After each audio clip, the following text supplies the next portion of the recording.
How to create a Polaroid photo stacking animation in CapCut Mobile. In this quick tutorial, I'll show you how to create a layered photo stacking effect in CapCut step by step.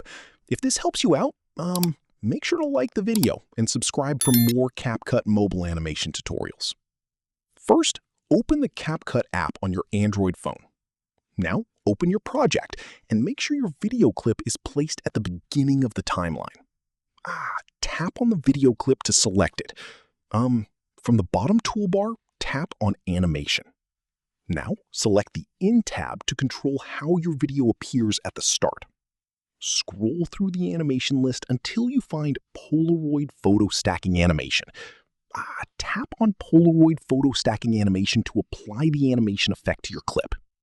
You'll now see the photo stack into the frame with a layered Polaroid-style effect that creates a clean and creative reveal. Use the duration slider to control how fast or slow the stacking animation plays. A shorter duration makes the reveal feel faster and more energetic. A longer duration creates a smoother and more atmospheric effect. Now preview the animation and adjust the timing so the stacking effect matches your video properly. And that's it. That's how you can create a Polaroid photo stacking animation in CapCut Mobile easily.